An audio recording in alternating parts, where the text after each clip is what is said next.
She's not back yet? You mind if we take a look in her bedroom? Has she ever disappeared before? She didn't leave without my permission. She doesn't not text me when I text her. What does she normally take with her when she leaves? A book bag, her phone. Her phone's not in here. Not that I've found. I was going to talk to you with that mom around. Arguing here last night, or the night before, anything, any reason she would leave? No. Because the rumor going around, people telling us that she was afraid to come home. This is the moment Andy McCauley realized police were on his trail. Just hours earlier, his girlfriend's daughter, Riley Crossman, suddenly went radio silent, and police were quickly called to come and investigate. At first glance, it looked just like a messy teenager's bedroom with nothing out of the ordinary. But as the officers scoured through the clutter, unsettling details began to emerge. This was her book bag. Debbie said she wore it, but she said the kids already went through everything. On it. They would find items that a teenager might typically take if they were planning to run away, but as they begin to look even more, they start to notice blood. Blood was on her sheet, and more was found on her comforter. The cops were now certain that foul play had occurred, and something terrible happened to Riley. As they try to piece together the puzzle, police find themselves entangled in one man's web of deceptions and twisted lies, all crafted to conceal his one single disturbing secret. On May 8, 2019, dispatchers received a call from a concerned woman reporting the disappearance of her 15-year-old daughter, Riley Crossman. As officers arrive at the scene, they come into contact with the caller, Chantel Oakley, and her boyfriend, Andy McCauley. What's going on, man? Haven't seen you in a long time. It's been a while. Any word? You mind if we take a look in her bedroom? Has she ever disappeared before? She didn't leave without my permission. She doesn't not text me when I text her. This is the only mirror we have like this, so I came in yesterday morning, and I don't remember that being there. And especially her glasses, because this is not exactly the way it was. I've been in here digging and looking to see if there was a note or anything like that. According to Riley's mother, this was unlike her, and she wasn't one to run off without telling anyone. A quick search of her room revealed that her belongings were untouched, except her bed, which was covered in blood stains. This was highly suspicious, so officers quickly took a sample and sent it off for DNA testing. But for now, officers need to gather as much information as possible from people who last saw Riley, so they decide to question Andy about his whereabouts that day. I was going to talk to you with that mom around. Arguing here last night, or the night before, anything, any reason she would leave? No. Because the rumor going around, people telling us that she was afraid to come home. I don't know if that's, you know how people go sometimes. But No, it was nothing like that. Okay. So, She wouldn't have to be here. I mean, they're right. They ain't like that. It's never like that. he says, nothing. Her mom wasn't even home. Right. She's at work. No, you. They said that she got an argument No, with you and, no. and didn't want to come home. No. So, I don't know. She was you can ask your grandma. She was here doing dishes and everything. Her grandma was here till 7:30. Okay. Debbie. Right. Yeah. When's the last time you saw her? About 9, maybe 10ish. At night? Yeah. And what context was that? Oh, she was here in the house. She went to bed probably. Well, I don't know what time she went to bed, but she was. All the kids were in the room by like 9:30. Did you see her leave in the morning? No, I left I got up at 4 o'clock in the morning. Left 5. Okay. Go to work.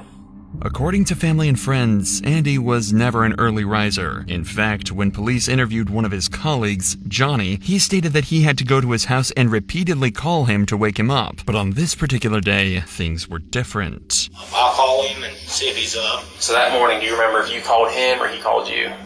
Wednesday morning. I want to say he called. But this was not the only strange thing about Andy that day. He also told police that he was at work all day, and when cops interviewed another one of his colleagues to verify his alibi, they found out that Andy had left work and was gone for nearly 5 hours. And he gets back at roughly, it's probably 2:45. So he was going a while. 4, almost 5 hours.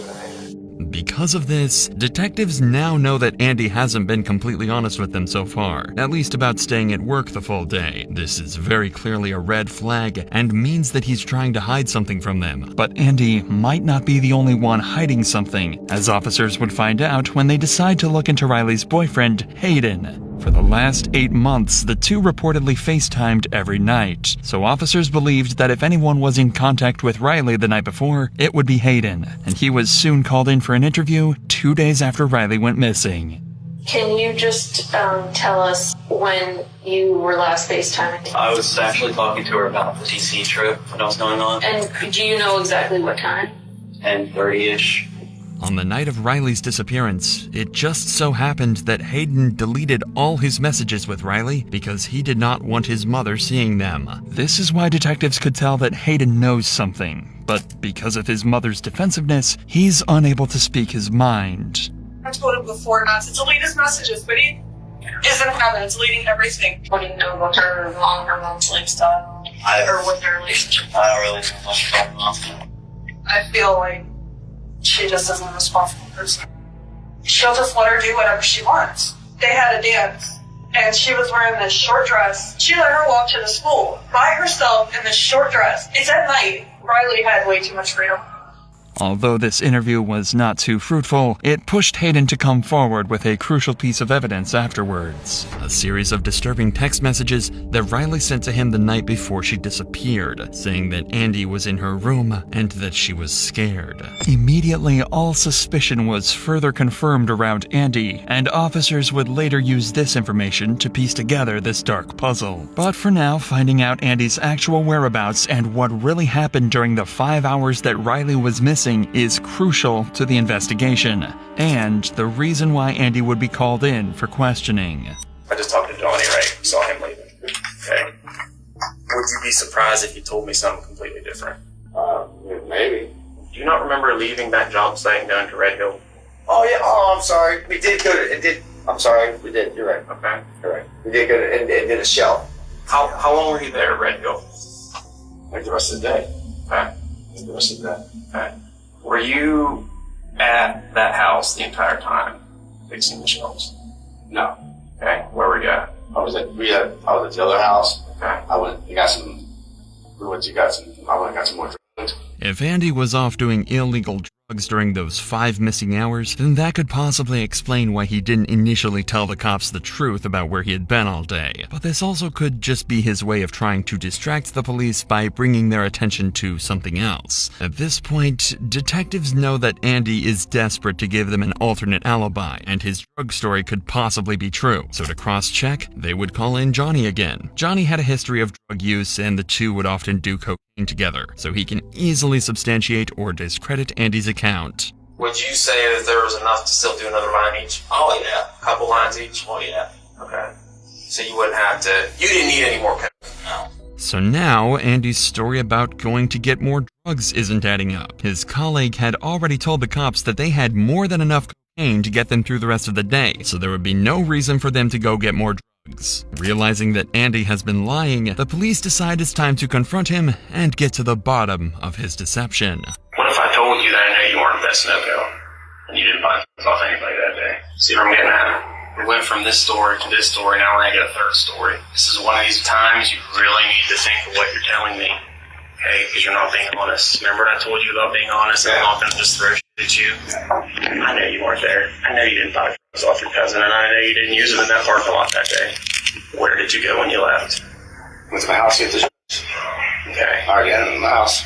Okay. I already told Chantel. I still want to tell you I had them in my house. So you go back home, you use your drugs, and then you go back to work, and then what? Considering the discrepancies in each version of the story he tells officers, there is more than enough reason for officers to not trust Andy, like they would express. I'm just telling you the whole part about you being honest. I'm being honest with you. I've been honest with you. I told you. I didn't even want to tell you.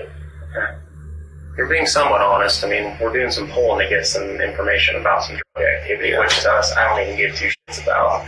But yet we're having trouble pulling that out of you. Because I was worried about the big names out there. Okay, and I told you I don't care about that. I didn't say that. You told us about the drug activity, 2 nights ago? I did. Did I arrest you for it? Your names or anything?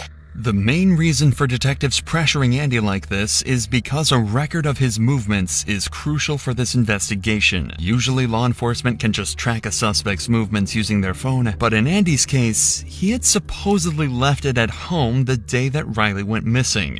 Knowing that the more leniency detectives show to Andy, the bolder he would become in giving shady alibis, detectives decide to ramp up the intensity of the conversation, even more to make Andy nervous and slip up about his real whereabouts. The further along this is, whatever happens, and whoever did this to her, the worse off it gets for that person too. Yes, hope so. She was probably taken out of that house by somebody. Yeah, I feel something that she was taken that way, I feel, because she would be on by now. She would leave her mom. She was taken from that house, is what I'm saying. She didn't wander off. She didn't pack a bag and take her clothes, take her glasses, take a cell phone charger, take all of her money. She had most of her money.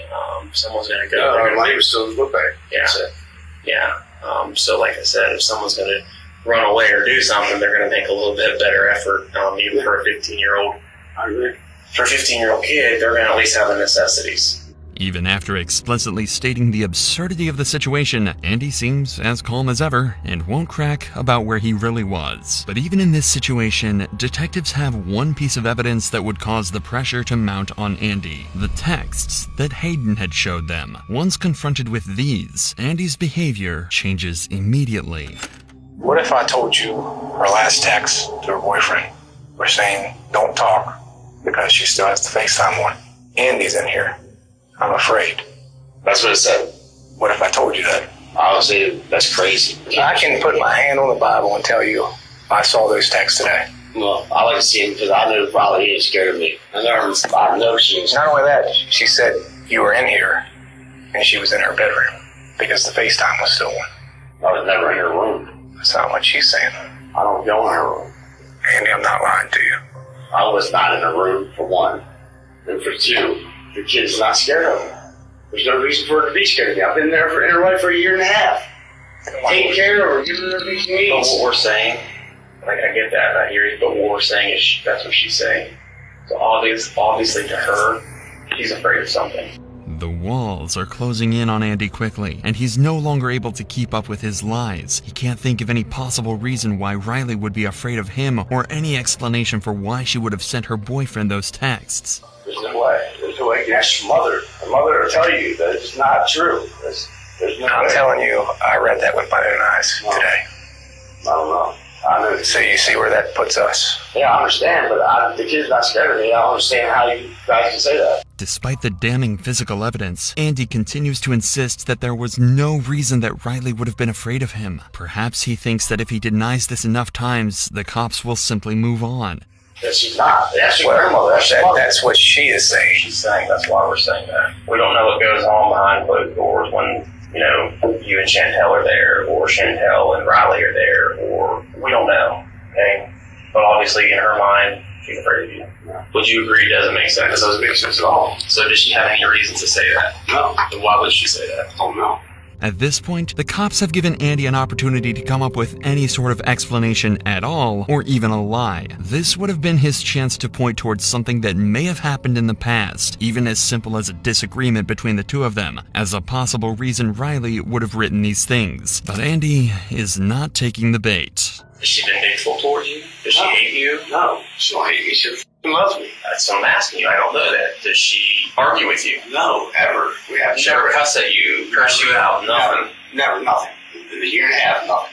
Okay, so it sounds like to me she does love you so heartedly. Yes. Okay, so why would she say that? I don't know. In a year and a half, we have not had one conflict. Okay. Me and the boy, yeah, we have.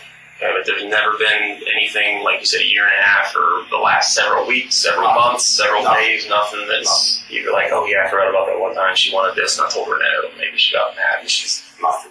With all else failing, Andy would attempt to try and convince the cops that he shares the same sentiments as them. But you see where that puts us, right? Yeah, I understand. I understand what you guys are.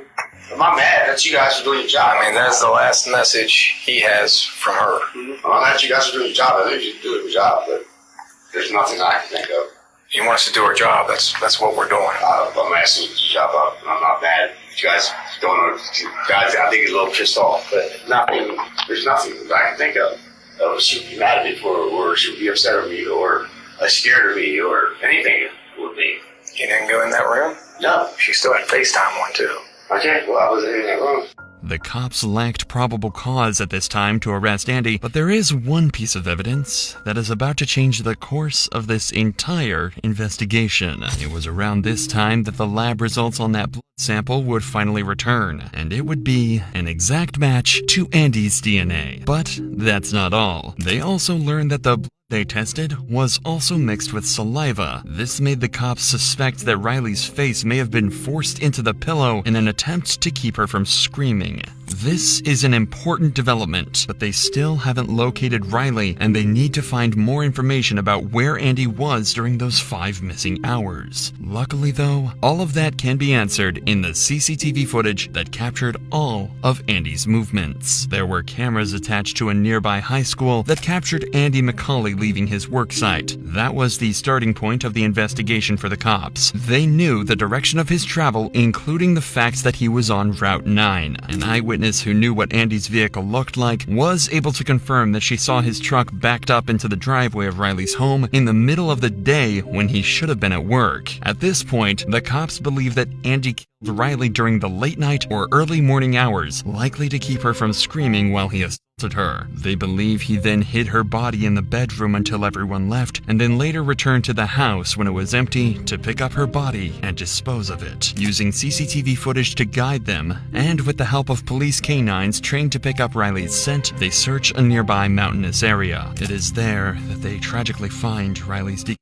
body left in a secluded area. While this is the outcome that nobody wanted, it marks the turning point in the case. Near where Riley's body is found, there are several unique-looking screws discovered. These are the same screws that were located when the cops had searched Andy's vehicle the day previously. This is even further evidence that solidified the case against him, and 8 days after the discovery of Riley's body, Andy is arrested and charged with her murder. He pleaded not guilty. In the trial, Andy's defense argued that the prosecution failed to provide a clear motive or definitive cause of death, as the exact cause could not be determined due to the body's decomposition. Despite this, the jury found significant evidence linking McCauley to the crime, such as the presence of drywall mud on Crossman's body, which matched the drywall found in McCauley's truck, and inconsistencies in McCauley's statements about his whereabouts on the day of Crossman's disappearance. The jury deliberated for about 4 hours over the course of 2 days, and decided that the monster who murdered Riley was none other than Andy McCauley. We, the members of the Pettit jury, as to the issues joined, find the defendant, Andrew J. McCauley, Jr., as follows. Count 1, murder.